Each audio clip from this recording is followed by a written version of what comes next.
Welcome back, oddballs and MMA fans all around the world, to another episode of the Oddass podcast. Today, we have exciting news. Ladies and gentlemen, we did it. We got the man on here to tell you every little thing he's thinking about. It's been done. Mr. AJ Frye, he came on here and gave us a nice little interview. And if you think he's not in there cooking up something in the kitchen, ladies and gentlemen, you're just wrong. You heard the man. So, without further ado, think we should lay it on him? Put the smack down on him. Here is Mr. AJ Frye. There we go. What's up, dude? What's up, boys? How are y'all? Good, man. How you doing today? Doing well, brother. Good, man. Good to see you. Yes, How'd your week go, dude? Pretty good, man. Busy, honestly. Just training, work, same old stuff. Hell yeah. How about you guys? I know you said you had a busy week, right? Oh, yeah, dude. Both of us have been just working like dogs, to be fair, but Yeah, that's all we can do, bro. hey, man, it's whatever puts food on the table. You know what I mean? Yeah, exactly. Well, dude, look, some of these questions we're going to have are a little repetitive from last week just due to everything not sure. going right. And we just, want as many people to get to know you as possible. So, Yeah, for sure. Well, let's start with the number one thing everyone's going to wonder right off the rip. Where are you from, man? Yeah, man. So I grew up in New York, Long Island, New York, to be exact. A place called Mineola. I lived there till I was about 14. So at the end of my 8th grade year, me and my family decided to move to Wilmington, North Carolina. My stepdad had some family out in like the Charlotte area. Yeah. And we just wanted to get out of the city, but move somewhere where there was still like a nice beach and just a nice town to live. And my aunt recommended Wilmington. So my family chose that, and we've been here ever since. Dude, that's crazy. You know how much work I've done in Wilmington? I never even knew there was an MMA gym there. Yeah, dude, we have two. More than that, but two like big ones. Gotcha. That's Yeah. insane. Yeah, hell yeah. That's awesome. Go ahead, brother. I'm sorry. I didn't mean to cut you off. What were you saying? No, you're good. I was just saying there's a lot of good fighters here in Wilmington. Yeah. Right Hell on. yeah, dude. Yeah, don't fuck around in Wilmington. That's the message. Yeah, that's the message right there. Not safe. What got you into fighting, man? Yeah, man. So I grew up boxing, and just always had like a competitive itch about me. I love doing anything competitive.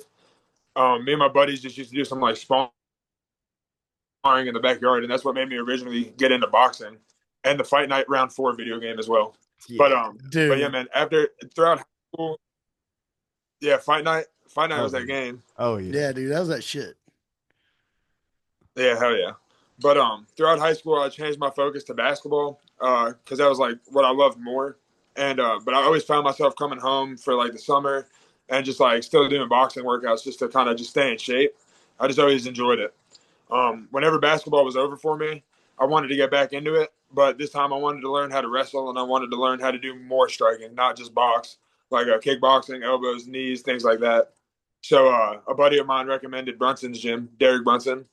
And I went in first day, tried a class, and loved it ever since.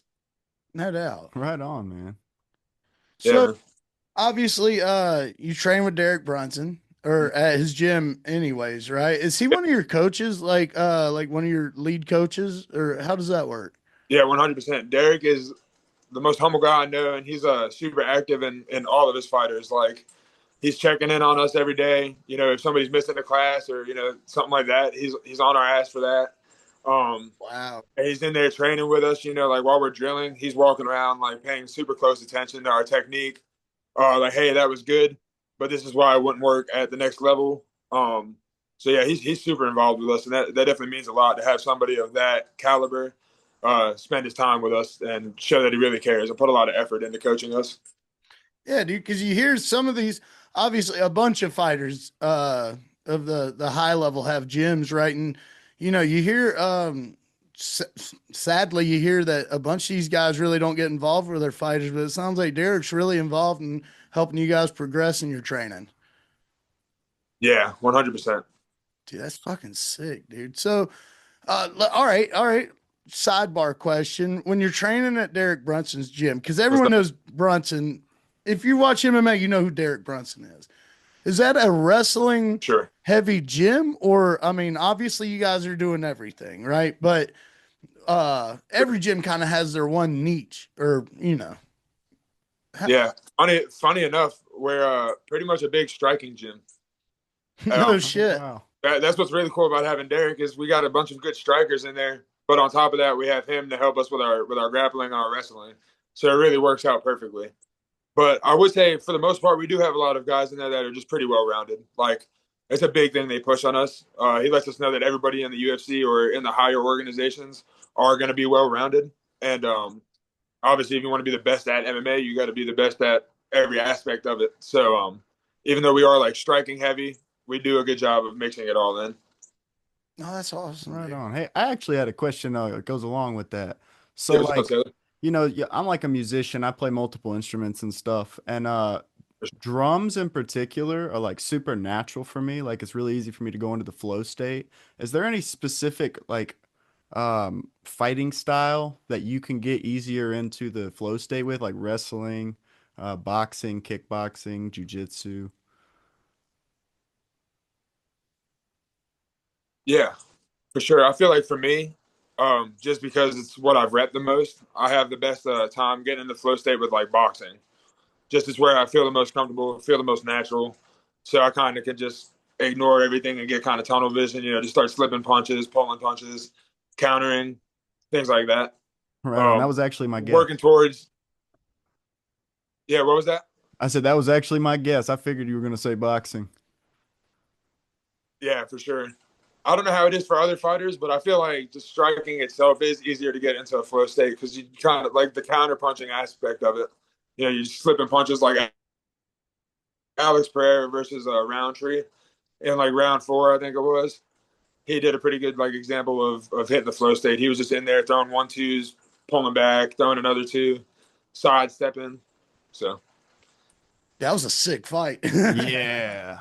That was a sick fight. So let me ask you this.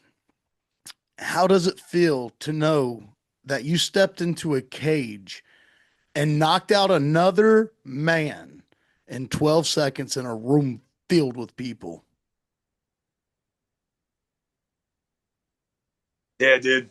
Honestly, it was just pretty crazy. You train all these weeks for like super long fight, especially that fight was being a title fight. So I was expecting to go, 5 rounds. And then you just put somebody out that quick. It's kind of just like a shock, really. Like I know it can happen any given night, but you obviously go in there expecting a longer fight. Yeah, hell yeah.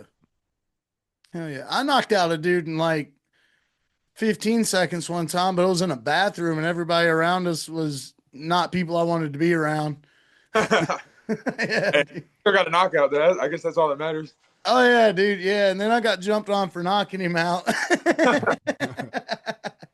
Hey man, so what makes you what's your drive, brother? What's your motivation and what makes you tick, man? Yeah, man. I think just just getting better. I just love like getting better as a whole, as like a fighter, as a person. I feel like since I started fighting, it's just made me more mentally tough for like any life situation. Um, I think being an overall athlete does that in general.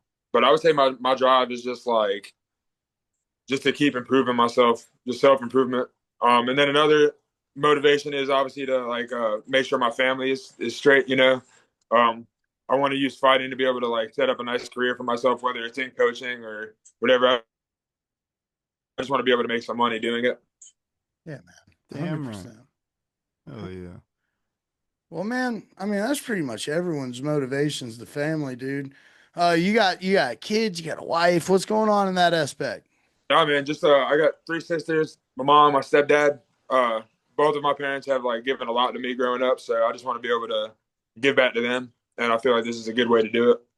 Yeah, man. Of course. Well, you heard that, ladies. AJ Frye, he's on the market. So look, this is the Oddass podcast, man. We talk about some oddball shit here. One of the questions I had for you specifically Do you believe in aliens, for one? Yeah, I Yeah. do for sure. I think aliens are 100% real. All right. All right. One of these guys, he drops down in your backyard. He exits that lit up shining UFO, and he comes to square up with the one and only all powerful AJ Frye. Yes, sir. What are you doing to this motherfucker, man? Man, I'm throwing a couple jabs at him, and I'm putting his ass out. Yeah, fuck yeah. That's what I like to hehear. Yeah, we're keeping range around here, dude. We're not getting close to that slimy son of a bitch. Yeah, right. Yeah. No, I'm shooting him. 100%. I'm not throwing jabs, bro. I'm shooting them straight up. On the alien. It's got 2 arms and 2 legs, then I can handle it normally. But if it's like got all these fucking tentacles and 8 arms, whatever, shooting fire at us, Yeah. probably not great for us. Probably not great, dude. Probably not for anybody. Yeah, it's gonna make our arm bar real hard. Yeah, 100%. But look, man, when you go knock this motherfucker out, dude, when you go lay this guy out on the canvas and he's drooling all over every part of the canvas, and you come back, we want to come hang out with you, man. Yeah, no, yeah, that's sick. We've been talking about it a little bit, and I think we need to make a day out of it, man. Just come up, hang out, see some of your favorite spots, man. Just see what makes AJ Frye, dude. I think everybody'd be interested in that. What do you think about that? Dude, I would love that. I think that would actually be really cool. And I forgot you guys were so close in South Carolina. For some reason, I kept thinking Arkansas. But yeah, we could definitely make that happen. I'll have to take like a weekend off work or something, and y'all just come out. We go to the beach. We go to my favorite restaurants. You come train with me at Brunson's. Yeah, dude, that'd be sick. Yeah, I think it'd be real fun, man. Like I said, I'm a bouncer at a nightclub too, so you guys could go out and have some fun and get some good footage of what my weekends are like. And yeah, That'd be incredible. Dude. No, dude, Yeah. we'd be honored. That'd be Yeah. incredible. that would be sick. Hell yeah. I feel like you just planned the whole thing for us just now. Yeah, right. Hey, you're gonna be our manager now. You're our manager now. Hell yeah. So, man, I'm gonna be honest, dude. That sounds awesome, dude. What? All right, let me think. I don't want to ask anything that's gonna give away any kind of information to your opponent because I want you to starch this son of a bitch. What do you? What is your opponent's weaknesses? What have you seen any holes in his game, bro? Yeah, man. So I think Justin is a great, very solid opponent. He's 12-3. Has fought at high levels. So I don't think there's too many holes in his game, to be honest. I think he has good movement. He's got power. He's able to pressure guys and get them on the cage. But I do think my length and my movement and my consistent movement at that, due to like my cardio for a heavyweight, is just going to be a little bit too much to handle. So I think I'll be able to, stick and move around him. I think if there is any holes in his game, it'd just be that I'm a little bit more quick and athletic. Absolutely. Not necessarily a hole in his game. I think he's pretty well rounded. He's a solid fighter.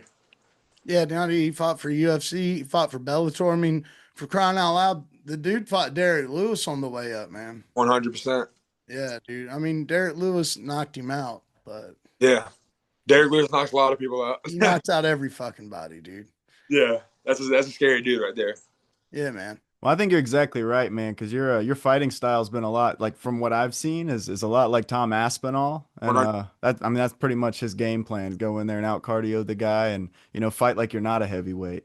Yeah, exactly. And, I could see you, man. You're gonna go out there and knock him right out, brother. Hell yeah, I appreciate you guys. Yeah, man. Yeah, we're excited, man. So, getting closer to time for the fight, is there going to be a pay-per-view link or something that we can share to everybody, man? Because we're itching to see this thing, dude. Yeah, 100%. I know last time I fought for this promotion, they sent out that link like the week of, so it won't be like out too long beforehand. But we definitely will have a link to it, and I'll send it to you guys on Facebook, and I'll also be posting it on my social media as well. So, hell yeah, dude. Have you ever been to Arkansas? Yeah, I have. I fought there once before for this same promotion. It's called Real Deal Championship. And I fought for them in Hot Springs against a guy named Cody Beck. And that was a real fun fight. Dude, I got to tell you, Cody Beck he's kind of one of my online buddies, man. I love Cody. Me and Cody have been friends. Like, honestly, even before we fought, we were friends on Facebook. because I saw him post that he was looking for a heavyweight to fight, and I thought he was like a promoter. So I messaged him, and I was like, "Yo, who would the opponent be?" And he was like, "Oh, it would be me." I was like, "Oh, that's sick. Like this dude's like out here trying to find his own fights, just like me." And we ended up fighting like 3 years after, becoming friends on Facebook. And yeah, obviously after the fight, we grew a bigger respect for each other, and I still talk to him to this day. He's super solid dude, bro. Oh yeah, and he's got super solid hands too, bro. Yeah, I know. Trust me, I know. Yeah, he's a savage, bro. Yeah, man, we fucking love Cody, man. You know he's into that street beefs thing, man. You ever watch any of that? Yeah, I watched a couple of the videos when I was studying film on him. He's knocked out some boys in that shit. It looks terrifying. Yeah, no, he's got really good boxing. I'd like to get him on to talk about some of the street beef stuff, man, because I mean, man, that's interesting. Backyard rules, dude. I think y'all definitely should get Cody on. That'd be a cool podcast. Man, I'm gonna holler at him. We'll see what we can do, man. But we'll see if we can get old Mr. Beck to come on the Odd Pod with the fellas. Well, brother, listen, we don't want to hold up any more of your time. We greatly appreciate you coming on here, man. I mean, you're becoming a friend of the show, and we can't wait until you knock this dude out. What date are you fighting? Where at? And how can folks watch, brother? September 6th in Batesville, Arkansas. And then we will have that live link out as soon as possible. But if you're in the Arkansas area, you can go ahead and follow Real Deal Championship and get a ticket through their promotion. Absolutely, dude. Well, AJ, thanks for coming on, bro. Good luck with all of your training and your upcoming fight. We can't wait to watch it. And, man, just good luck and go get this motherfucker, bro. Hell yeah. Thank you, guys. Appreciate y'all having me on. And Taylor, that song, Good Old Days, is fire, bro. I checked it out. Hey, that's fire. Oh, thank you, bro. That one, dude. It's groovy. I appreciate that, man. That's my newest one. Yeah, hell yeah. Can we write you a walkout song, dude? Have I found my walkout song? Dude. Can we write you a walkout song? Oh, hell yeah. If y'all come up with something, let me know. I love like metal now. I used to not be a metal fan at all. Do you guys know a group named Monolord? Nah, but we'll look them up. Yeah. Look up this song, Empress Rising by Monolord. That's probably going to be my walkout song, but I'm not too sure yet. It changes daily. Hell yeah, I'm a bit of a metalhead myself. So yeah. I'm new into it, but that's definitely one of the groups I've been listening to.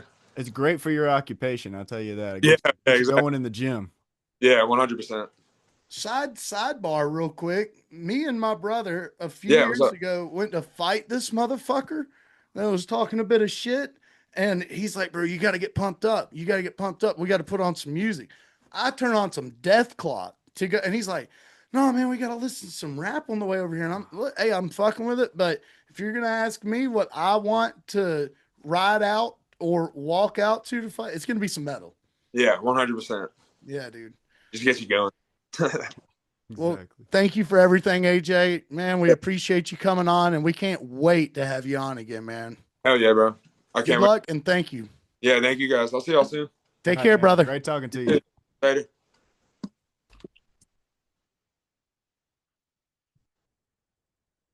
Man, that was freaking dope, dude. That guy's so awesome, man. Yeah, dude. I could talk to him anytime. I mean, that's such a cool guy. I can't wait to go up to Wilmington and hang out with him, man. Dude, I'm gonna have to get in there with him and spar with him. Oh yeah, this crazy son of a bitch right here wants to spar the man. It was an intrusive thought to start with. Well, he's wound up about it now, so I don't know if there's any getting out of it. There's no getting out of it. I don't think there's any backpedaling on that one, brother. I'm just gonna have to get whooped up on and try and just do what I can in there, I guess. I don't know, man. AJ Frye is no joke. So I'm excited, man. We're gonna go hang out with that dude. He sounds like he's all about it, man. That fires me up. Yeah, dude, me too. I'm super pumped about it. I mean, he's such a nice guy to just talk on the phone to. So, I mean, I can't wait for him to show us his gym around his gym and, you know, all his favorite restaurants and all that good stuff. And I get to watch him watch you guys spar. So that'll be awesome, dude.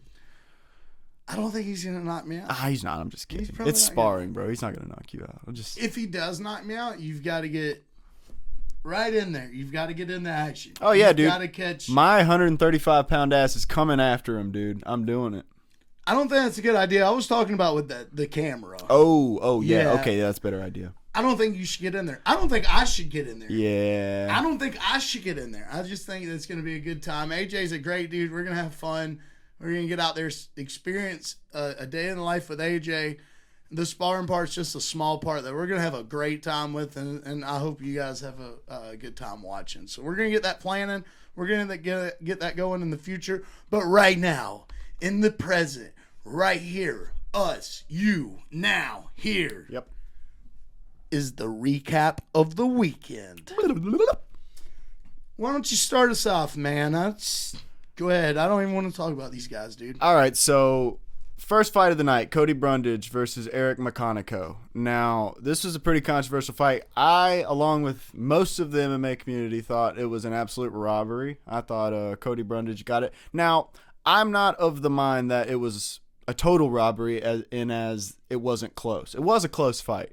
But I do think Cody Brundage did enough, and I think one of those judges' scorecards made zero sense to me. Absolutely. That judge was on mushrooms or some of that Joe Rogan DMT whenever he was watching this fight. Maybe he was in the pisser taking a break. Who knows? We don't, and neither does he, because he wasn't fucking watching the fight that we were watching.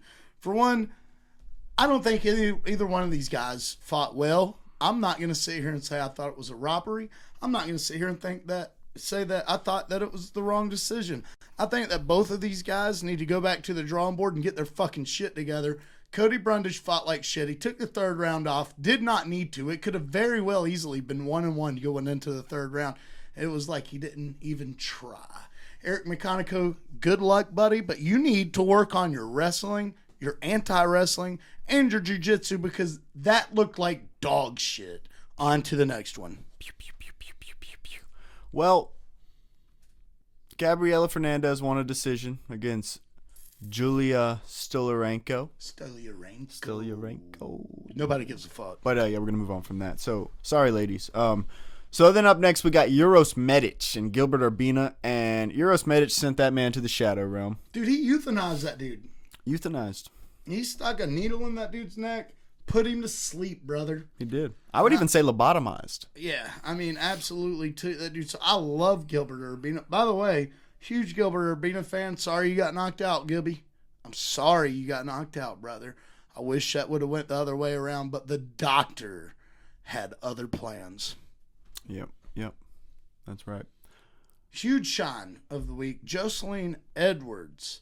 Man, who gives a shit who her opponent was? She's been banished from the website, clearly. She's not even on there now. She's not even on the website, fellas. She knocked her out off the website. Well, look, dude, we need to give Jocelyn Edwards someone ranked now. She was supposed to fight the woman that just fought for the title and lost. I say put that fight back together. That'd be a good scrap. Jocelyn Edwards, I have not always enjoyed watching you fight. You have gained a fan over the weekend. That was an incredible performance. And wow, if you guys have not seen it, go watch it, because that lady fought like a brute and she put it on her opponent. Her opponent thought she was just going to run her down, hands down. I even paid attention to some self-awareness in the way of defense. And Jocelyn Edwards shut that shit down. She landed a 3-piece combo. I can't remember what the whole combination was, but I know an uppercut into a left hook when I see one.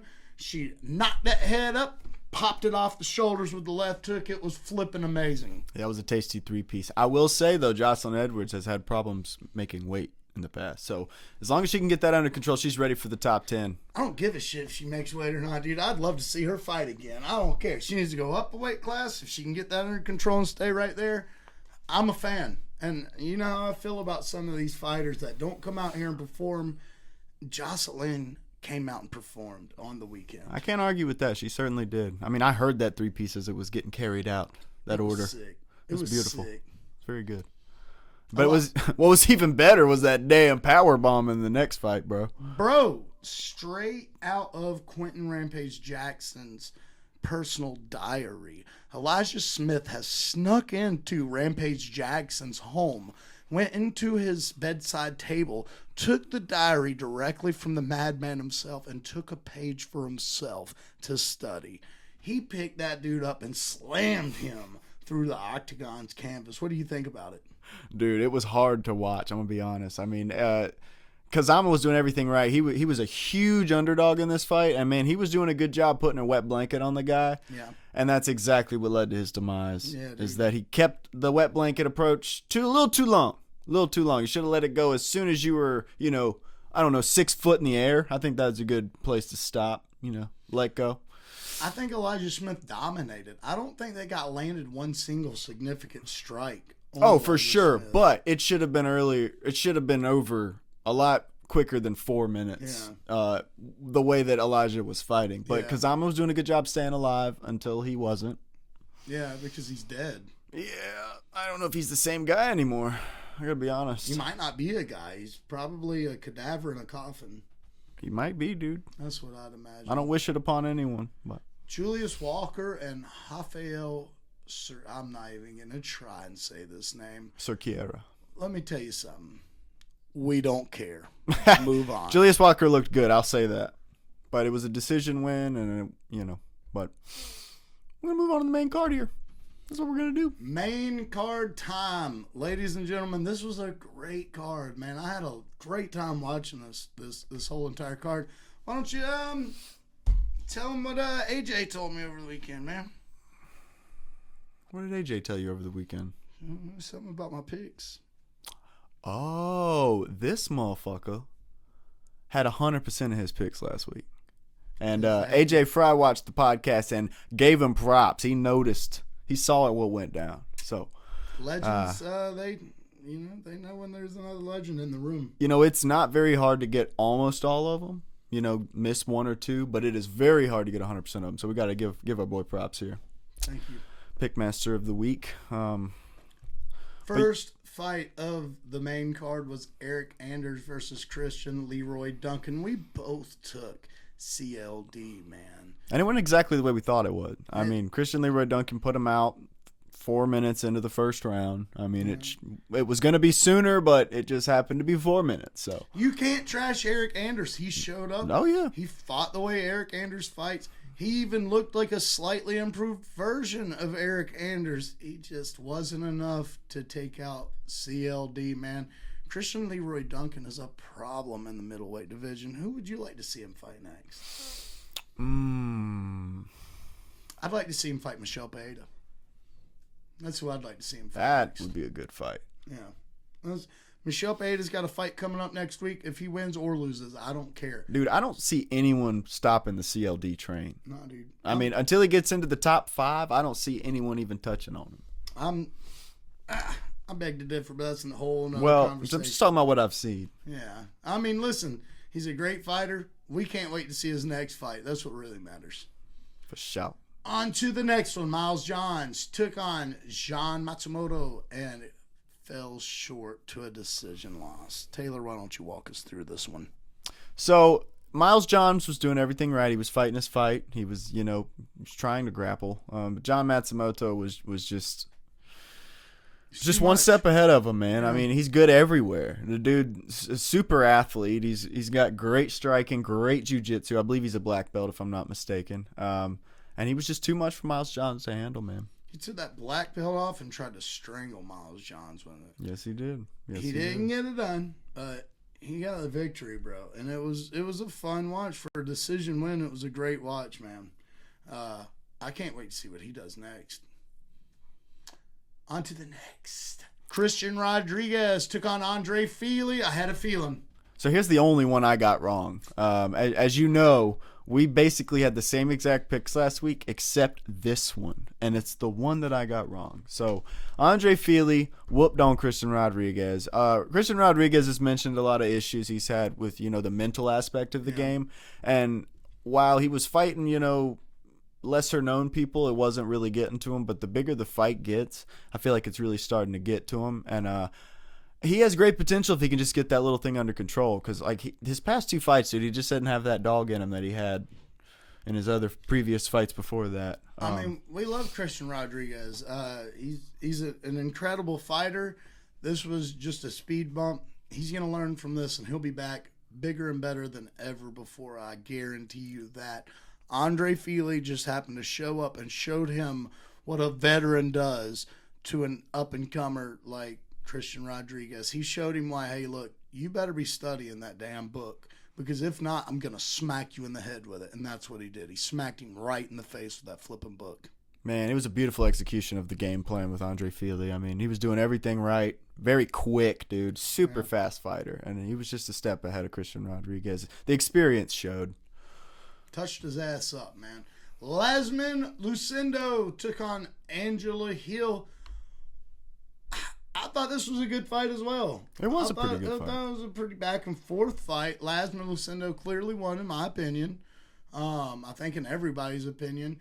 Angela Hill hung in there like the dog she is and did absolutely everything she could to try and win that fight. I'm not going to knock her. Sometimes I knock these fighters when they come on here and they lose a stupid decision where they act like stupid fighters. I'm not going to say she didn't make any mistakes.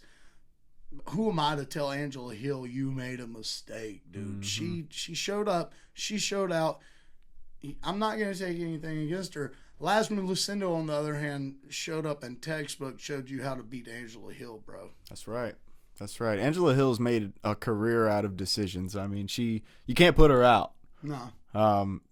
She just, dude, she's got it in her to go the whole 3 rounds, 5 rounds, whatever the hell it is, and that's what she plans to do every time she goes out there. And some people don't like that, but I mean, there's something to that, you know. Well, I'm kind of one of those people. When the fight is boring, when the UFC is paying someone like an Angela Hill a substantial amount of money, people like to sit here and talk shit about fighter pay. Okay, let's get into it. Angela Hill probably makes the better part of $150,000 to come in there and she fought her ass off for that 100 or 150 or whatever thousands of dollars that she made to show up. Her opponent, meanwhile, did not make that. She won the fight. I almost guarantee you Lasmin Lucindo did not clear $150,000. Probably closer to 70 or 80. And sometimes when these people come in and they're getting paid $100,000 and $150,000 to fight, man or woman, if you come up here and you don't fight like you've got $150,000 sitting on the other side of that octagon door, I'm going to talk a lot of shit about it. Show up, do your job, like Angela Hill and Lasmin Lucindo. Yeah.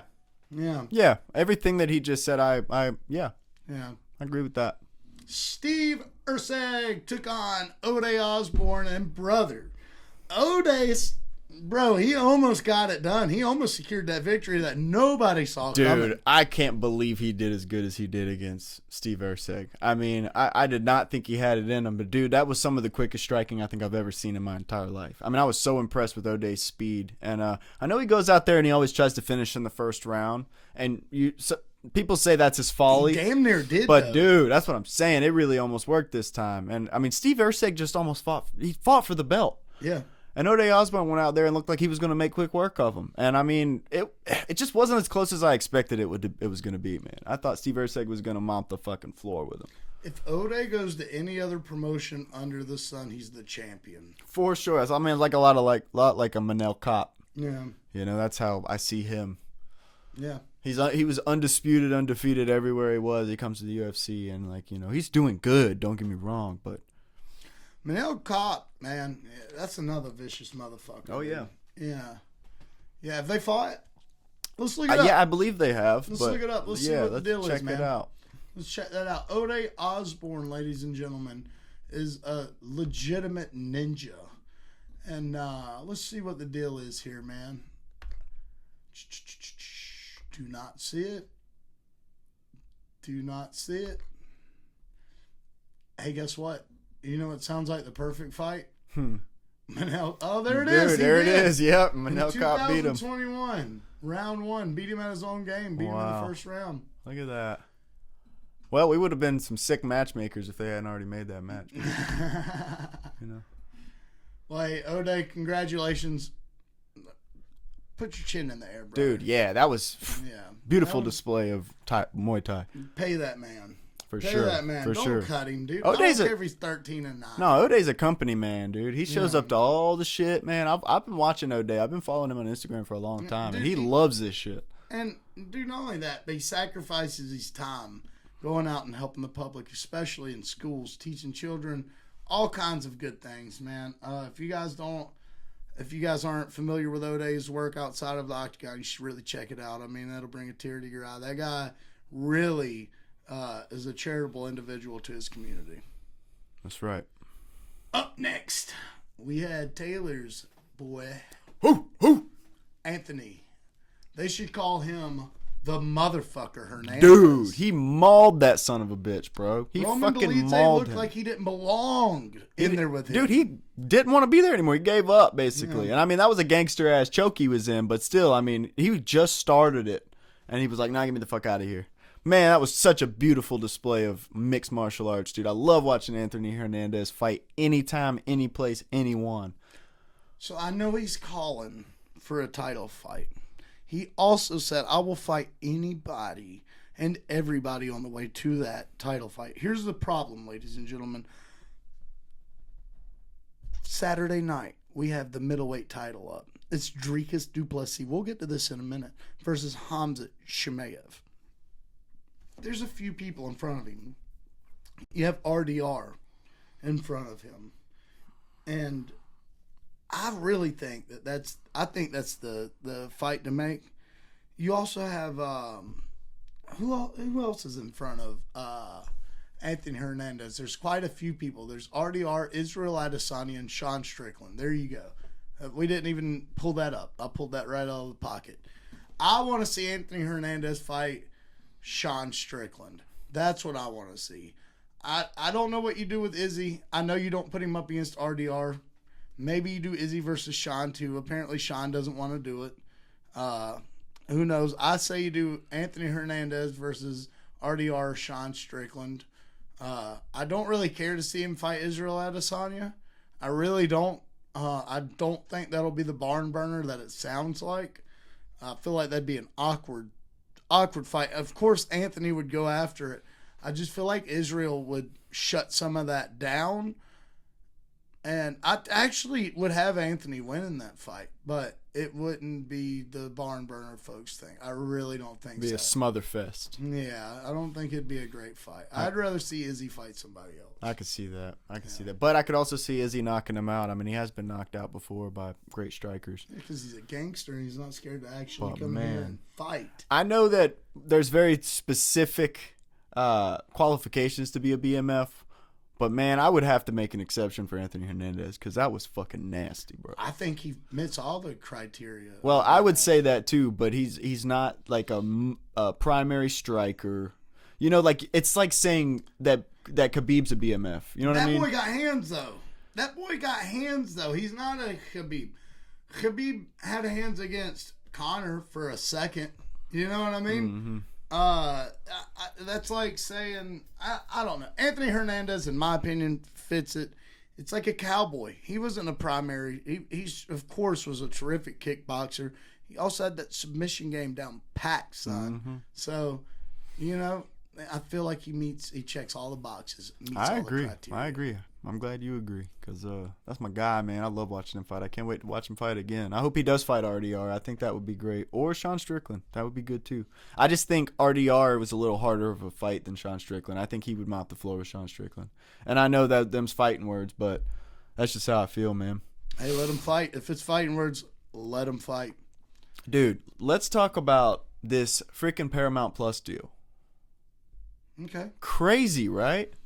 I think that's going to save me a lot of money every year. Me too. Yeah. Now, here's the thing about it that I thought was interesting. So, a big part of the UFC's pay scale is pay-per-view points.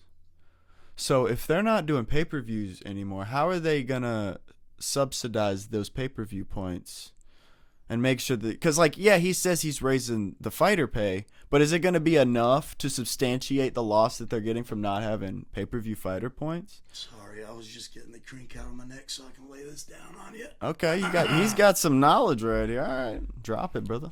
The UFC makes money in several different ways that people don't think about. It's the business aspect of this. Hold on. You need a private camera for this? No. Okay, no. all right, proceed. I want to talk. Proceed, my man. Right here. They make the deal with Paramount. They're going to give them $7.7 billion. That's just a piece of the pie. Which I just want to cut in real quick and say that the ESPN deal was $1.2 billion. Yeah. Let's so, for reference. So they're going to get that 7.7. They're going to distribute it through their investors. They're obviously going to put it into the show primarily, but investors and executives, they're all going to see that money far before anybody else sees it, especially the fighters. They have sponsorships. You see it all over the octagon. Dana White famously said one time that he didn't want fighters to have sponsors all over their shorts because it would look like NASCAR. Yet he just douses the octagon and every promotional aspect of the UFC in sponsorships, and it makes it look like NASCAR. So we love Uncle Dana. That's a very hypocritical stance, Dana. Yeah, he's not a perfect man. Another way that they make money, selling tickets. The primary way, the thing that they started doing before anything else. They make a few $1 million every time they sell those tickets, man. So they've got a large way of making money, man. And not to, that's not even thinking about what they do personally with investing the money and the funds that they make off these things. I mean, there are so many different ways to make money, especially when you have billions like that, Mm-hmm. So I hope that helped, just kind of break that down for you and anybody else that might have been wondering. That's pretty good stuff, man. Yeah. I can tell you've been thinking a lot about that. Not really. Not really. Just off the cuff. Okay. I'm kind of a businessman myself, and that's just some of the ways that I can think just off the cuff that they can make money like that. Sponsorships, showing up and stuff. With the whole Marvel Venom movie, they were paid for that. Sean O'Malley was famously in the commercial with, what was it, Ed Hardy? Is that his name? The guy that played Venom? Tom Hardy. Mm-hmm. Who the fuck is Ed Hardy? That's an old brand from the early 2000s that all the cool guys wore. Oh. I wouldn't know about that. I wouldn't know about that. Nah, dude, I was wearing hand-me-downs that were hand-me-downs before I got them. Me too. I was getting hand-me-downs that they got from Goodwill. Hey, look, dude, I was getting hand-me-downs while wearing hand-me-downs, if you know what I'm saying, dog. Yep. Well, guys, listen, we're going to move forward and take a word from our sponsor. Big shout out to Anthony Giovanni, Maria Francesco, for sponsoring this podcast.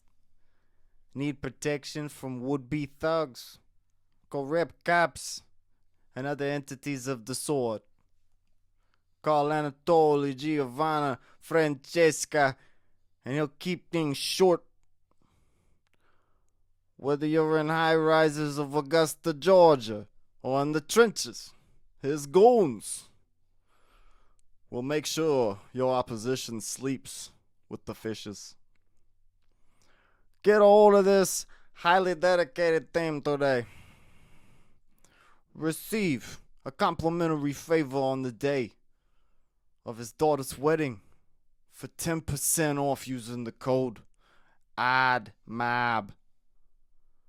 Results may vary. Now, back to the podcast.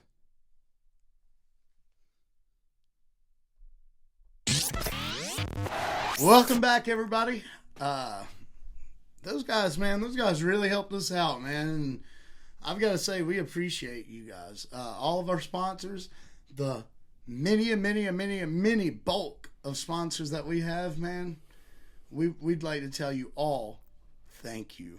No matter how funny you look or talk. No matter how weird you are. No matter how grotesque you may seem in person. We appreciate it. And we will put those funds directly into irresponsible use. That's right. Well, Taylor, we have a huge weekend coming up. UFC 319 going down in Chirac. Damn right. And I don't know if you guys know this, but this is the Ultimate Fighter finale.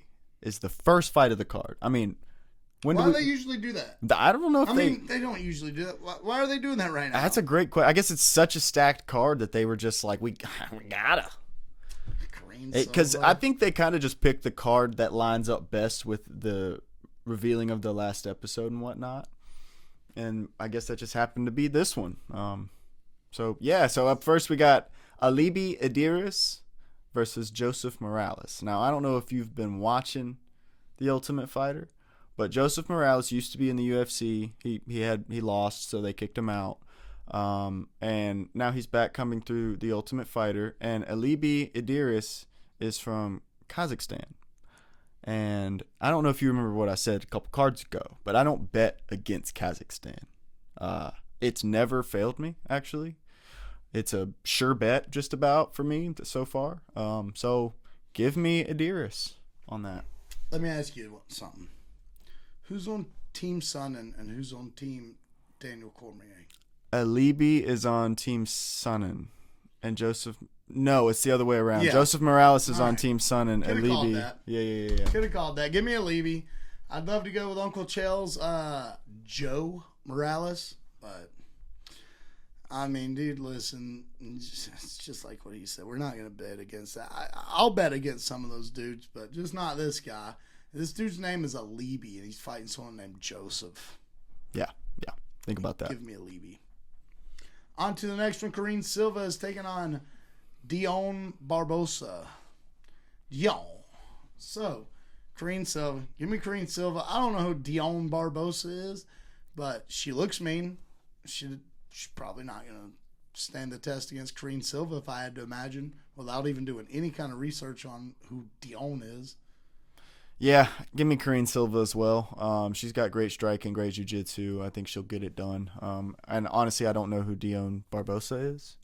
We're trying to, the first time we're doing the entire card, so there's going to be some prelim people that we don't know, but this might only be the only one, actually, because... To be fair, it's a stupid stack. Yeah, there's a lot of motherfuckers on this show. On to the next one, man. Brian Battle versus Nursultan Ruzabayev. Brian Battle, saw him live in Charlotte. He knocked a dude out. It was fucking sweet. Yeah, he's from there, ain't he? Yeah, dude. That's right. It's funny because whenever I'm watching Brian Battle alone at the house, he turns up and beats the shit out of folks. Yep. Whenever I go to other people's homes, especially people that have never watched MMA or the UFC, and I go, oh man, watch this guy. He's going to do fantastic things. He does not do fantastic things. Yep. Okay? I'm a big Brian Battle fan. I think he's going to win this fight. I hope he's been training in the gym. I'm not going to bet against Brian Battle, even if I thought he lost his... Randy Brown got robbed in the fight. Brian Battle versus Randy Brown. He got robbed, bro. He did. Brian Battle definitely lost that fight, even though they say one. And that's my boy, bro. I hate to say it like that, but the fact of the matter is that Brian Battle lost that fight in everybody's eyes except for the judges that night. So give me Brian Battle this time. It seems like he's hit one, miss one, hit one, miss one, even though he's only got 2 losses, bro. Yep. You know? It's time for him to hit one. And I think that Ruzabayev's going to be too slow for him. He's going to be sluggish compared to Brian's speed, even though I get it. If you go back and watch that Randy Brown fight, Brian Battle was sluggish. Brian Battle was slow. He does fight kind of flat-footed. He hits harder than a fucking train running at, 120 miles an hour. So I'm going to take Brian Battle in this one. I love Brian Battle. He's one of my favorite up-and-coming fighters, but against my better judgment, I'm going to have to go with Ruzaboyev. Something is telling me that he's going to get it done, and it's going to be this night. Yeah. So, give me Ruzaboyev. We shall see. That's right. So, up next, we got Edson Barbosa versus Drakkar Klose. Who you got in this one, Taylor? Man, I really like Edson Barbosa, but the more that I watch the UFC, the more that I believe in this clock, that there's a certain time in everyone's clock where they're starting to wind down. And I don't wish that on anyone because those are the most exciting guys to watch. We're talking about your Anderson Silvas, but there is a time where they start to lose every fight. And the clock's ticking for Edson Barboza. And I don't mean that with any malice. I love watching Edson Barboza. I love seeing him kick people in the fucking head. But I just wonder if this is the time when he's going to start losing. Very well might be. And it's not that Drakkar Klose is much younger. He's only 2 years younger than him. It's just Edson Barboza has a rap sheet longer than the fucking scroll of Versailles. Okay? Can we bring up Edson Barboza's motherfucking record. rap sheet, dog? Is that what you want? Yeah, I want to go through because I know he's fought everybody. Let's go all the way to the beginning. Let's start at the beginning. Dude, the beginning is 2010. Yeah, nobody cares about this guy. Go to 2011. UFC 123 in 2010. Nobody knows who these guys are. No. 2012. Dude, he was just beating the shit out Nobody of folks. knows, but he's literally hasn't lost one yet. 2013, Danny Castillo. Yeah, that's a good win. Rafael Oliveira still whooping ass. 2014, you got Beats Bobby, Bobby Green. Scroll down a little bit for me. Um, Fights Cowboy, loses to a submission. We were just talking about that. Let's go on over to 2015. We've got Tony Ferguson, Paul Felder, Michael Johnson. Scroll down, see if he was active in 2015. oh, that was it. Man, Michael Johnson beat him. it was awesome though. Oh yeah, these are great fights. Tony Ferguson submitted him. Gilbert Melendez, Anthony Pettis. Gilbert Melendez is that dude, bro. He trains with the Diaz brothers, man. Always has, Stockton. And that dude, yeah, he's a big problem, especially in 2016. Let's go on over. Khabib Nurmagomedov. He lost a decision. He took Khabib to a decision. Wow. And he beat Beneil Dariush in the very next fight. 2018. What was it, Gagey? That's nuts. What was his next fight? Paul Felder, No, again. 2018, Dan Hooker. Oh, Dan Hooker, bro. Beat Dan Hooker, my favorite fighter. Loses one to Kevin Lee, who was on a tear in 2018. He fights Paul Felder again. Rematch. He fights Justin Gaethje. Justin gets him. He fights Makwan Amirkhani. He fights Dan Ige. And Ige did it to him. Jeez, bro. This dude's rap sheet's long as hell. Giga Chikadze. Shane Burgos. That's a bad son of a bitch. Yeah. He was supposed to fight Ilya Topuria. But he fought Bryson He Mitchell. fought Bryce Mitchell. Loss. Sadiq Yusuf. Billy Quarantillo. Good God, dude. Lerone Murphy. Yeah. Who we'll be talking about shortly. And finally, he was supposed to fight Steve Garcia in February, but didn't come to fruition. Somebody got hurt. Can't remember who it is. They moved the fight up. Drakkar Klose is fighting Edson Barboza. All right, here's my thing. Edson Barboza has really great striking. So Drakkar Klose has good striking, but it's not as good as Edson's. I feel like Edson's gonna leg kick this dude to fucking death. I can see that. Drakkar Klose is gonna have to make this dirty to win this fight. Okay? At the moment, I don't know who's gonna win this. I'm playing it out in my head. And in 3, 2, 1, I think Drakkar Klose beats Edson Barboza to a split decision win victory. That is what I think, man. I hate to say it. Edson Barboza's great. He's getting old. He very well might win this. Notice I said split decision victory. In my head, that's where that goes. I don't think he's going to get finished by Drakkar Klose. I think Edson, if anyone's getting finished, it's going to be Drakkar Klose. But like you say, man, he's getting old. And as much as I hate to pick against Edson, I think Drakkar's going to make it gritty. He's going to get a couple takedowns, hold Edson down for as much as he can, apply pressure when he can, keep him down there for as long as he can, and just wear him out, man. That's his clearest way to victory. Now, if he doesn't do that, he's going to have a long night. I'm going to tell you that right now, ladies and gentlemen. Most definitely. Well, unfortunately, the King Green and Diego Ferreira fight was canceled, so it will not be on tomorrow. I was super excited to see these two legends Yeah. just scrap. Dude. Super unfortunate. Dude, we're going to talk about it. King Green, the guy that fights with his hands down on his hips. Diego Ferreira, the brawler. You know, I don't know if any of you guys have ever been in a bar fight, but if you have, chances are Diego Ferreira probably fights like one of those dudes. That guy comes in with reckless abandon. Yep. I mean, and beats the shit out of people, man. And if he can't beat the shit out of you, he is not scared of getting the shit kicked out of him in order to try to kick the shit out of you. So we won't make a pick for that one. Unfortunately, that fight was pulled off, but I was super excited for that, and I'm bummed that it's not on this card. Me too. I mean, luckily it's still a stacked card, but yeah, we're going to miss that one for sure. Super stacked, man. Up next, we got Chase Hooper fighting Alexander Hernandez on the prelims. Who you got, bud?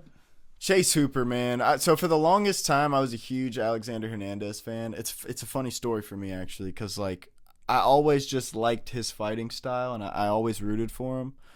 And it's like right when I first started watching UFC, like 2020, 2021, I was watching him. I was like, I'm going to start going for that guy. I like that guy. And he lost every damn fight in a row, bro. I could never get a good pick on this guy. And then as soon as I start going against him, he starts winning fights. So I'm going to have to say Chase Hooper. But again, this is going against, my taboo of what's been happening to me lately. Alexander Hernandez he's a gritty fighter.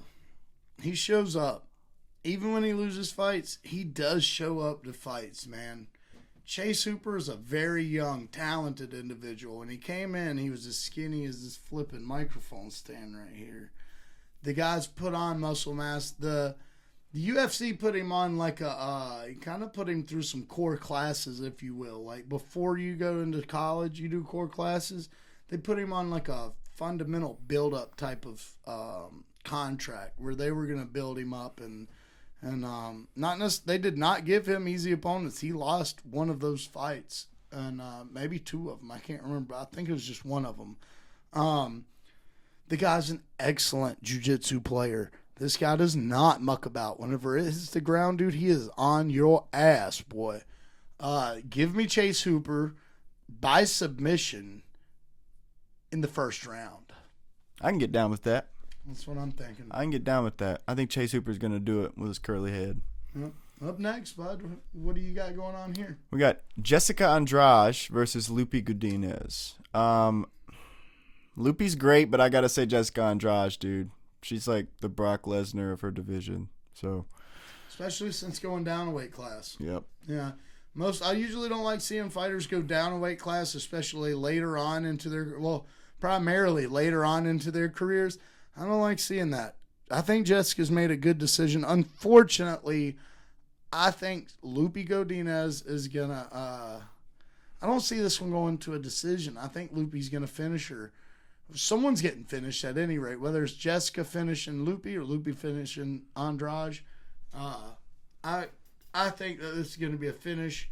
I'm barely leaning towards Lupi, man. I almost want to say Jessica Andrade just because of the legend and the one of the goats of the women's bantamweight division that she is, but I'm leaning towards Lupi. Give me Lupi Godinez by finish. Right on. I think experience is going to get this one done for Andrade. But up next, we got Gerald Meerschaert versus Michal Oleksiejczuk. Yeah, man. You go first, man. You go first. I'm going to take Oleksiejczuk. Tell me why. Well, I just know that he can win. Yeah. I mean, Gerald Meerschaert is great. Gerald's a dog, though. He's great at what he does, but he's a very one-dimensional fighter in my eyes. Whereas Oleksiejczuk's just a dog, and he can get it done in multiple different ways. You really think that? I do think that. I feel like both of these guys are slightly one-dimensional. Really? I really do, man. Mikal with his boxing, and if he gets taken down, he's got stupendous stand-ups. But once he hits that ground, brother, he's a fish out of water, I feel like, and a lot of times. I don't know who to pick. I'm going to pick on the fly and say I think I'm going to go with Mikal myself. I think I'm going to go with Mikal Oleksiejczuk. But Gerald Meerschaert, he's got to be an underdog in this fight, and if he is a very live underdog, man. The guy's got stupendous grappling, a stupendous grappling resume, and he brings it, man. I know Hamzat made quick work of him, and he went on that skid.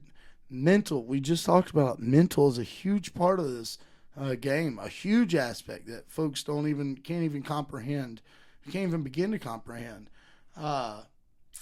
I'm slightly leaning towards Mikal, and I think that's going to be a finish as well. That fight is going to be a finish whether old Jerry Mearshart or Mikal wins. But give me Mikal by devastating knockout with some follow-up blows. I like the detail in that. Yeah. So up next we got Baysangur Sasurkayev You should never have tried that. versus Eric Nolan. To be fair, though, you actually nailed that. Thank you. I wouldn't have tried that. You've got balls, bro. Thank you, man. Yeah, good I job. do have those. Yeah. Well, I'm voting for Sasurkayev because, I mean, look at that name, dude. Yeah. Look at his name. Would you fight that name? Once again, we're right back in this situation. Say his name again.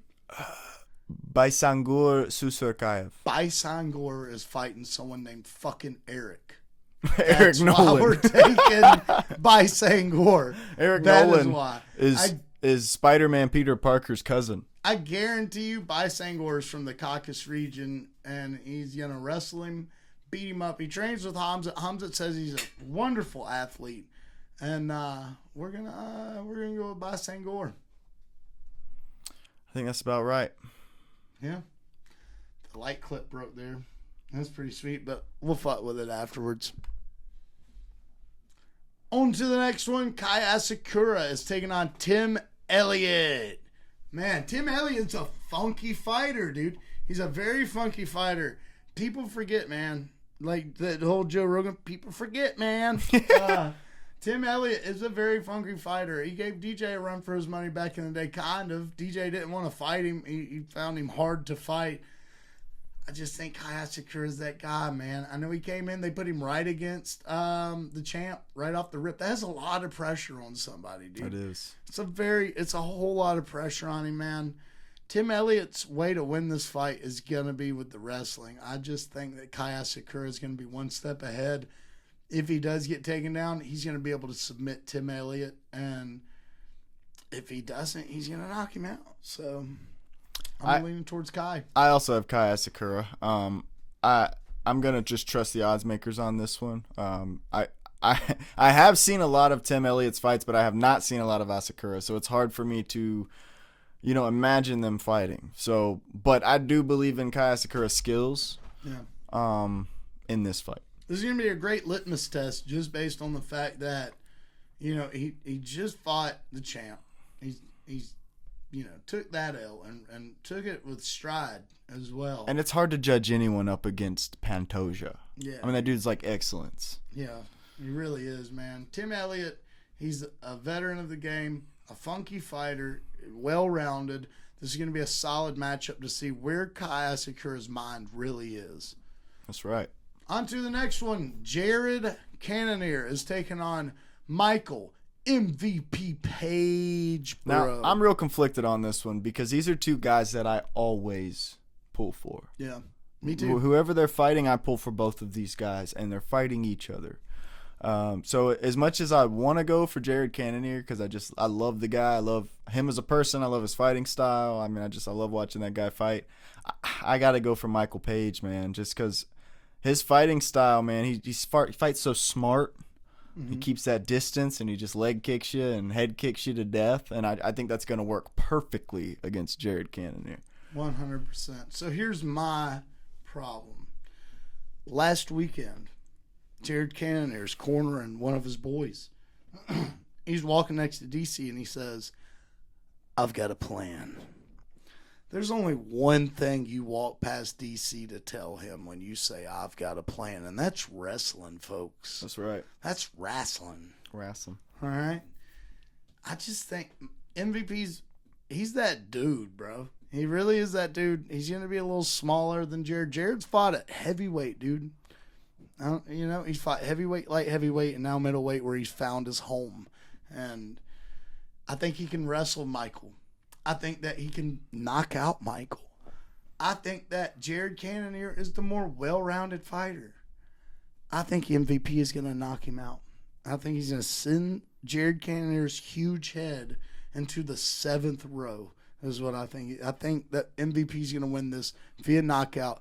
3rd round. I don't think this is going to be a pretty fight for MVP. As a matter of fact, I think that he might lose a round, the 1st round, as a matter of fact, to be particular about it.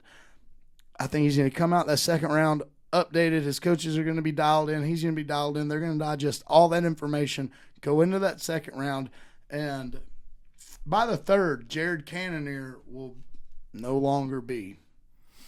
Unfortunately, I got to disagree with you. I hope you're right, but I think both of these guys are equally so dangerous that this fight is going to turn into either Michael Page running around the cage, kicking his legs and running from him, or Jared Cannonier laying on top of him the whole fight. So, unfortunately, I think it's going to be a little bit of running away from each other or laying on top of each other.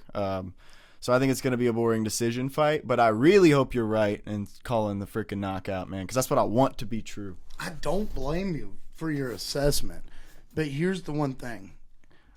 Jared Cannonier is no Ian Gary, okay? MVP might have that style where he's going to dance around and use lateral movement to get in and out and around and dance around and try and use his style to his advantage. Jared Cannonier's a solid veteran. He's going to cut that cage off. Pressure is going to be the key to Jared's victory in this fight if he wins. I don't think he's going to. I think he might dominate that 1st round with takedowns, pushing MVP up against the fence. But here's the thing, folks. MVP is solid in the clinch. You're going to have to take him down. And I don't know if you've seen MVP's training here in like the past 2 years. It's almost all been wrestling, anti-wrestling, and get-ups, to be particular about it. I'm going to take MVP by devastating knockout, probably in the end of the 2nd to the beginning of the 3rd round. Well, I love it. I hope it happens. Up next, Jeff Neal is fighting Carlos Prates. Taylor, who do you got in this one, brother? Man, if there was going to be an underdog pulling it out on this one, it would be Jeff Neal. But I still got to take my gut feeling and say Carlos Prates. Yeah. How old's Jeff Neal, brother? Let's take a look at that. Let's take a look at that. Dun, dun, dun. It's going to be a very big deciding factor. He's 34. Carlos is 31. Carlos is taller. Jeff Neal does great against taller opponents, man. I mean, I know he's gotten beat by Ian Gary, Shavkat. I get it. But, brother, he does do good against these guys, man. He beat Bilal Muhammad back in the day. Oh, I know Wu-Tang Clan ain't nothing to fuck with. Yeah, I dude. know that is a fact. But Yeah, Carlos Prates, man, he's something else, man. He is. He's something else. Give me Carlos Prates. All right, we're unified. We're a unified front, baby. I don't see Jeff Neal being able. He's the underdog you'd want to choose on this card, I'd say. If you were trying to do that kind of thing. Now, that's just me saying that. I'm not Mr. Got 100% right last week or nothing, but I'm still rolling with Carlos. Carlos, I can play this out and see Jeff winning, but I don't see a situation or a predicament where he's going to catch. Carlos is coming off of a loss. He's going to be itching to get that one back. And I just feel like he's hungrier than Jeff. I hate to say it. I want to take Jeff in this fight because he seems like a live underdog until you think about the situation that Carlos is in. Mm-hmm. Give me Carlos Prates. I don't know how it's going to end. I don't know when it's going to end. But I'm going to take Prates. On to the next. We have undefeated Leron Murphy taking on the wrestling phenom, the former two-time, two promotion world champion. I botched that all the way the fuck up. Aaron Pico, man. Who do you got in this and why? Man, it's really crazy to see Leron Murphy as the underdog in this one. I mean, he's undefeated 16-0-1. But I gotta say Lerone Murphy, man. I just don't know enough about Aaron Pico, and that's always the death of me. But I gotta take my gut. One thing has never failed me, and that's that the UFC competition is different than the other competition. 100%. So as long as I bet in that regard, I'm usually always right. So I'm gonna take my gut and say Lerone Murphy, and just assume that Aaron Pico ain't seen nothing like Lerone Murphy. But and he hasn't. That is the deciding factor in my decision. Aaron Pico, on paper, should come win against Lerone Murphy. Here's my problem with it. He's not fighting UFC level competition. We've seen Pitbull come in here, and we've seen Patchy Mix come in here and try and play with the big dogs. I know Pitbull did great in his last outing. I want to take Aaron Pico. I legitimately feel like he can beat Lerone Murphy. I'm slightly leaning towards Lerone Murphy just because, dude, that guy has a vision, and you're going to have to kill him to stop him. Yeah, that from fight getting to IQ. it. I don't feel like Aaron Pico is going to be the guy to kill Lerone Murphy. For this reason, I am going to have to go with you on your assessment. I'm going to take Lerone Murphy. I think that it's going to be a finish as well, and I don't know how it's going to end. Once again, I don't know when. I think Lerone Murphy is going to finish Aaron Pico. I think you are correct, my friend. Yeah. Let's move on to this next one, man. I'm getting sad just thinking about Aaron Pico getting fucked on. The main event. Man, DDP is taking on Boris Hamzat Chimaev. Who you got, my brother? Dude, Chimaev all day. Dricus du Plessis is probably going to fucking win this with his goofy ass, but not in my universe that I'm creating, which is called the future, which you can't see. You know, you just kind of have to be there. Yeah, you make it in your head, and then you look up and you're there one day, you know. So my future says Hamzat Chimaev is the new middleweight champion of the UFC. You think he's going to ragdoll him? Do you think he's going to finish him in that first round?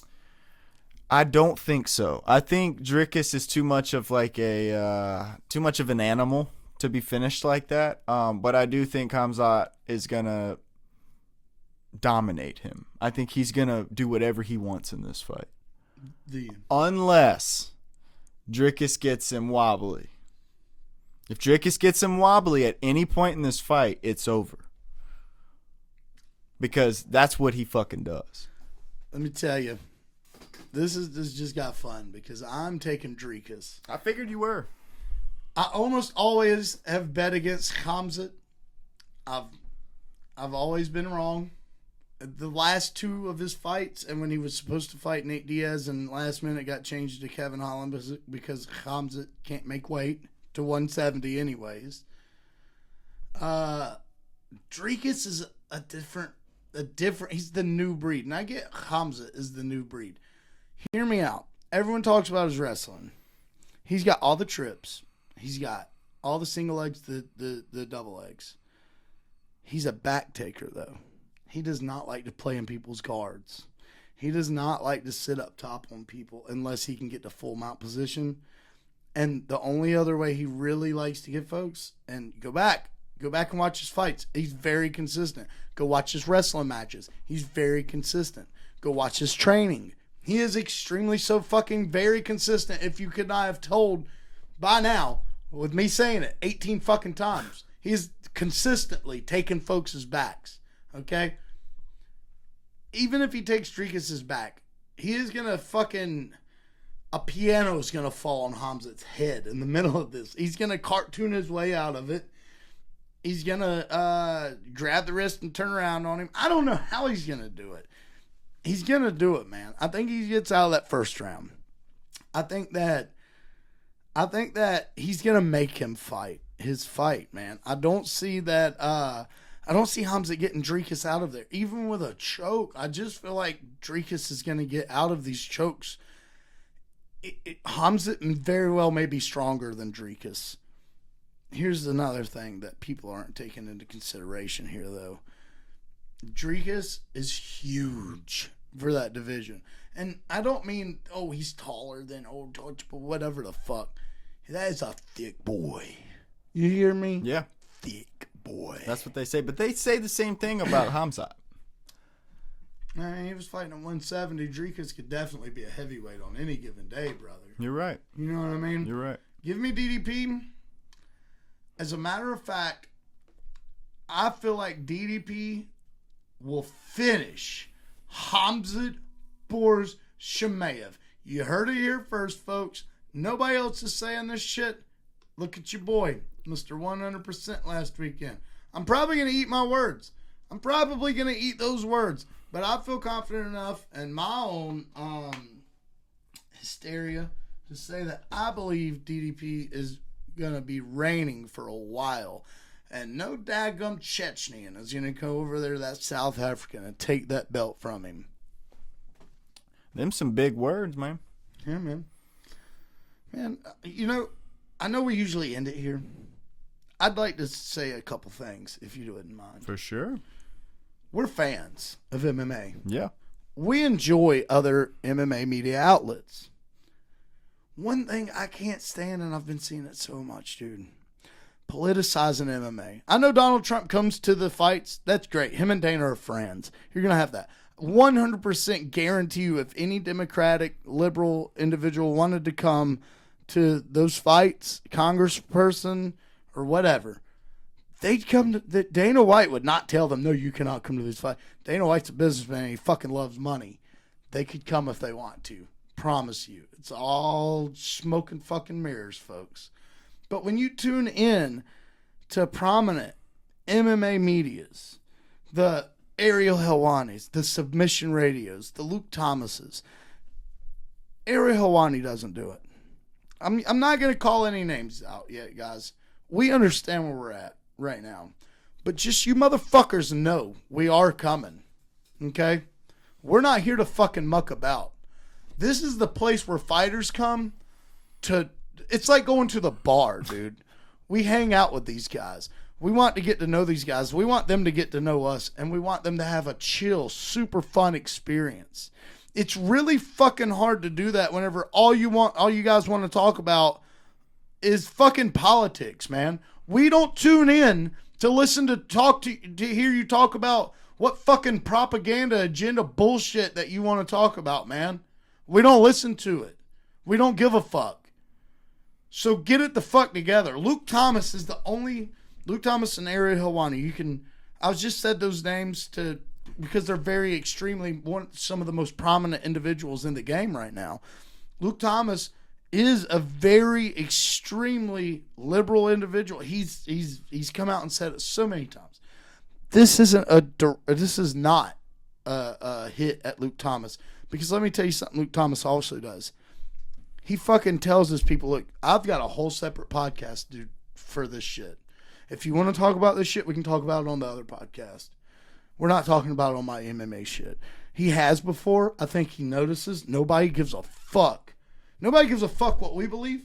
We don't give a fuck what you believe. We're here for the MMA, and that's it. If it's not combat sports, fucking don't talk about it, bro. Because we're not going to watch this shit. You guys need to get together. You understand your fan base. Don't act like you don't.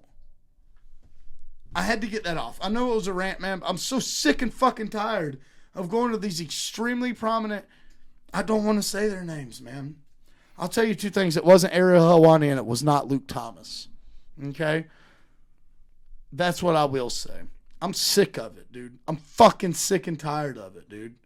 I come to watch MMA and fighting and boxing and jiu-jitsu and kickboxing and Muay Thai to get away from the world for a little bit. To experience a bit of bliss for a little bit when I don't have to worry about my fucking mortgage. When I don't have to worry about my car note. When I don't have to worry about, oh, where am I working and when am I working and, oh, man, how am I going to get this paid and what am I going to do about this property and what am I going to do about this fucking job that's going on. Politics, man, keep them out of fucking MMA. For two, here's the second rant. Get ready for it. We don't give a fuck who you are. If you're a fighter and you reach out to us in any kind of disrespectful manner, you could be the champion of the fucking world. Do not come to us in any kind of fucking bullshit fucking way, man, because we don't give a shit. You see that fucking paddle right there? You pull up.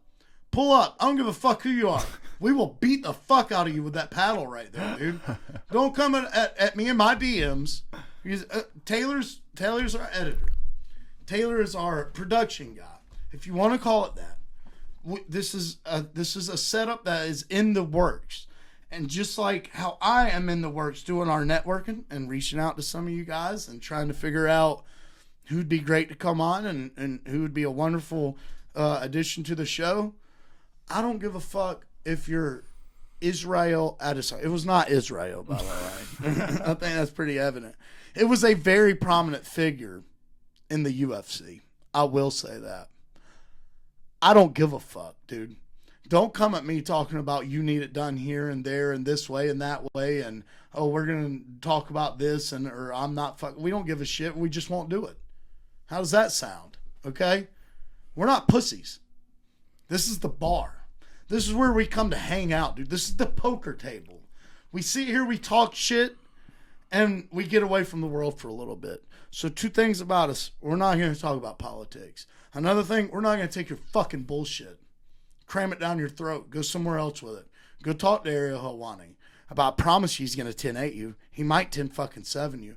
And if you want to come on this fucking program and try some shit, come on. Come on. But don't be a fucking dickhead talking about what we have or what we don't have or what we're going to do and what we're not going to do. Because this isn't your fucking world, buddy. This is our world. Think about it. That's right. Ladies and gentlemen, I hate that I had to get like that right there at the end of the program. But we had to make an effort. We had to say something. This has been an ongoing, I wouldn't even call it an issue. I would call it an ongoing pussy pissant piece of shit is what I would call it. And I think we just fucking got rid of it. So thank you for tuning in. It's been a wonderful time. Our interview with AJ Frye was wonderful. Friend of the show, AJ Frye. How good does that feel to say? Man, it's great. I mean, he's down to have a conversation whenever, man, and he's just such a good guy. He's a super busy guy, and he still takes the time to deal with us small ones. So, man, I appreciate the hell out of that guy. I can't say enough nice things about him. Next week, huge news, ladies and gentlemen.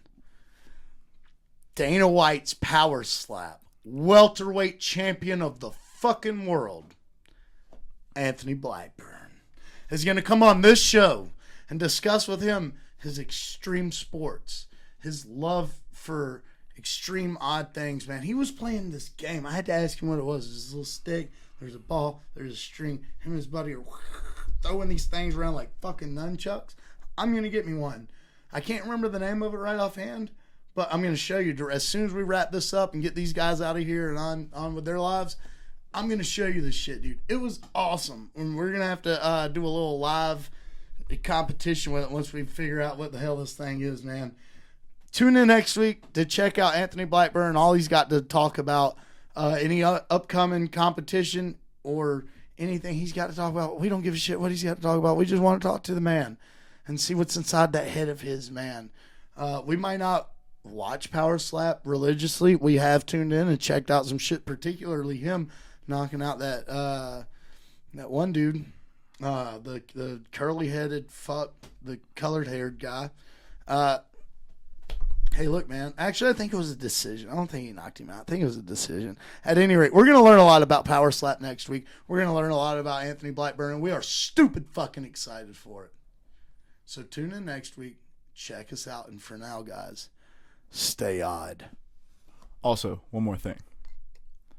My band, Taylor Deming and the Gospel, is filming a music video this weekend. So be looking out for that. Stay by Taylor Deming and the Gospel on all streaming platforms. Thank you. Roll it back. Okay, thanks. Thank you guys for tuning in. This has been another episode of Oddass Podcast. Stay odd. See, that one was good. That was a good one. That was a good one. Yeah. That was a good one. That was a good one. Is this still rolling? It's still rolling.